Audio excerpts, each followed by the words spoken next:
النظرية اللي بتقول إنه حجم ومساحة الدولة بحدد التطور والنمو التعليمي والبحثي والعلمي هي نظرية مش دقيقة كتير، وهيدا اللي أثبتته جمهورية إستونيا.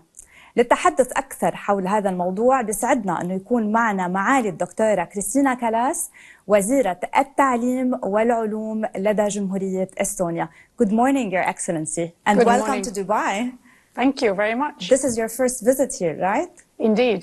This is my first visit in the region in general and definitely Amazing. in Dubai. So. And is it a short trip or a long trip? Unfortunately, this time it's rather short, just 2 working days, but very full working days. So I hope to see a lot and learn a lot. Your Excellency, you've been appointed as the Minister of Education and Science on 17th of April 2023. I'm curious to know, when I was preparing for this episode and learning more about Estonia, and thanks to you, I got to know more about this beautiful country. I saw this blend of Baltic and Nordic, of handmade and high-tech, of all this, like, it's a small population, but they really did a lot. What's your role or the focus area as the Minister of Education and Science, given all this beautiful blend? Mm-hmm. I think Estonia is one of the unique countries in the world. Maybe Latvia is similar to us, where our education system, including education system in our native language, which is spoken by just 1 million people in Estonian, is older than our state. Oh, wow. So the education was there first. The schools were there, universities were there, they were operating before actually the state came into being. So the state is fairly new. The education is very old and very traditional, culturally ingrained in Estonian culture. So you have this blend of very old traditional thing of Estonian education and then extremely modern state, yes, because Estonian state is relatively new compared to most of the European countries around us. And culturally, indeed, we are in the border between the Baltic and between the Nordic. We may be a bit more Nordic than Baltic. Yes. But our reality is that we live in the middle of fairly large nature reserve, because yes, Estonian territory is more than half covered with a forest, with a very deep forest. And so everything related to climate is very yes, sensitive to us as well, if you understand from that point. Actually, it's also another curiosity I have. Do you still play handball? I think I'm a bit too old for that, but I do play beach handball in the summer with my friends when there are competitions. But I used to play long time in my life. It was when I was a teenager. It was quite a focus in my life at that time. And you're still currently the president of the Estonian Handball Association, right? Yes, I am. Okay. I am president, and I'm dealing with our handball teams regularly. Amazing, amazing. Your Excellency, your visit to Dubai, one of the main things you have on your agenda is to attend GITEX EdTech conference. What do you aim to achieve out of this engagement, like in terms of innovation, new ideas of education and science? What's your main objective?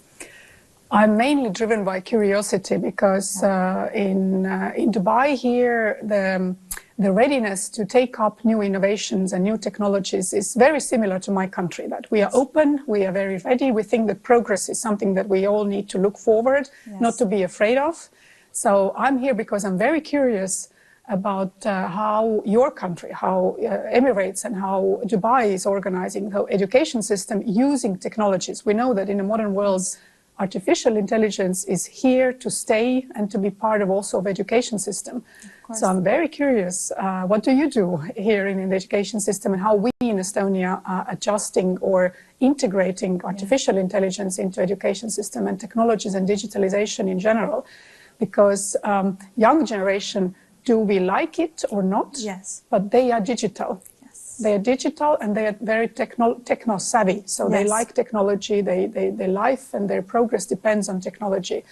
And I think education is a main area where we need to be aware of that reality and integrate it, not to push it out, because if we push technology out of education, then I don't think education will be attractive to the younger generations. So they will not be happy to go to school. Yes. If the school is not something that is very modern in their lives. Exactly, and I think what happened during COVID even enhanced further the usage of technology. Absolutely. And as you mentioned, Your Excellency, the young generation got used to that for almost a year. Absolutely, Yeah. and countries here were different. We in Estonia, we were very easy to adapt to the pandemic reality of switching from classroom teaching to the virtual teaching, and it was very smooth. Yes. Even surprising to us that it was very smooth transition. But I think the important element in there is your mindset. Yes. Whether you believe that education is something more than just sitting in a classroom between teacher and student, but that the technology is there to enhance your capacities to educate yourself. And I believe that in this country here in Dubai, the mindset is the same. Yes. So I'm very much looking forward to exchanging the future perspectives of how we will do that together. Mentioning the exchange of future perspective, as you kindly outlined, Your Excellency, what is the main collaborative projects between the regions you can share with us in terms of education, science, anything you would like to share with the audience?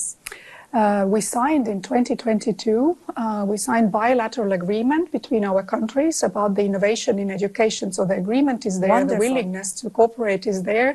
And I'm also here to put content into that agreement. What exactly are the initiatives that we start between two countries in innovation of education? We have business council, bilateral business council that is operating already for 2 years. They are regularly meeting.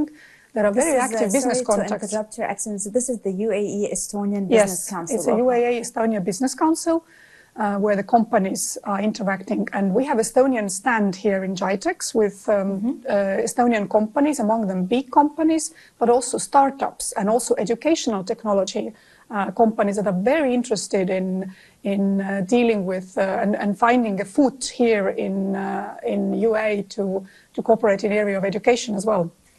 Your Excellency, you're forward-thinking. What's your recommendation for further even enhancing this partnership between both countries? I think just, meeting together, talking, having as many meetings as possible is the main basis, communicating, right? Not just signing documents, but communicating and visiting and coming here, meeting the companies, meeting the politicians, the leaders of this country, and agreeing on a future cooperation is, I think, the essential part of it. That's why I'm here. Yes. That's why I'm here to talk to your leaders, to your companies. I'm bringing many Estonian companies who are interested in cooperating. So this is, I think, human to human is still something that is very important, I think, in enhancing this. And as I said, because I believe that our mindsets are in the same place. We see the future very similar. When it comes to even climate, educational technologies, artificial intelligence, and the role of technology in general in human progress, then I think we are in a very good place to continue from here in a very tight cooperation. Yeah, I think what combines us is the mix of traditions and innovation and future thinking. Both of them are of high value to both countries. Your Excellency, if I may, I would like to go back to Estonia. You were telling me before we started this interview about schools made of wood in Tallinn. And given now COP28, is there sustainability, all of this, which preserves the environment? I would like to know more about this thing. Yes, this school year, we opened a brand new school in the capital of city of Tallinn for more than 1,000 students.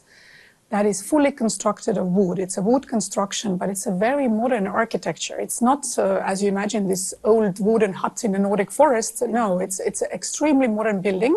And if you look at it, you wouldn't suspect, but it's made fully of wood. And this is Estonian traditional architecture because most of our houses historically are made of wood. And we are bringing back the traditional style of our construction, but at the same time doing it in a very modern way.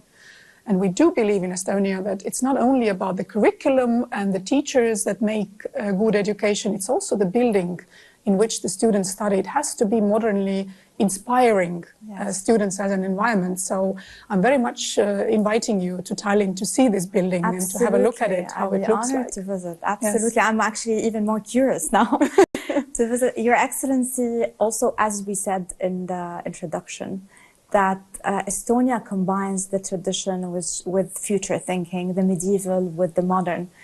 In terms of language, 1 million people speak Estonian. And I know there's a project in school to move almost 1/3 of the teachings into back to Estonian, right? Yes. So if you can tell us about this, this is very interesting project. Yes, during the Soviet occupation times, we had 1/3 of our education system that was made operating in Russian language. Yes. And it's a little bit problematic for us because we have two separate education systems. We have Estonian language education system and then the Russian language education system. And we made a decision last year that we are integrating them together and switching the Russian language schools into Estonian language of instruction. I think it's quite a unique and rather large reform of switching 1/3 of education system into a different language of instruction. And I think if we succeed in this, and I hope we succeed in this, we have again an innovation in education, something that we can also teach to the rest of the world. How do you do that? How you preserve a language that is 1 million speakers and you still manage to keep the top level world education in that. Of course, everybody knows that in English, it's easy to do in English, right? Because you have all the world resources available for you to keep the top level education. But to do it, a world top education in a language that is spoken by 1 million people is a hard job, but it's very important to us to keep our language and our traditions. It's very important. We are ready to invest a lot of resources and energy into that, definitely. It's very important, actually, this combination to be open to the world, but preserve the identity. It's very warm, actually, warm to the country. It is very important. Otherwise, we would all be the same, English speakers. But I think that the diversity of our cultures and our world is something that we need to preserve. And for Estonianness and the whole identity of being an Estonian, language is an essential part of it. So you have to speak that language in order to be able to identify yourself as an Estonian. And that's why I think the school education reform of giving this possibility to everybody to feel Estonian and to be proud of being Estonian is something especially that we are the young generation to be raised with this mentality. Yes, absolutely. I think it's very important. Your Excellency, thank you so much for being with us today and wishing you a very successful trip here. Thank you for your invitation. Thank you for giving me this opportunity to talk about my country.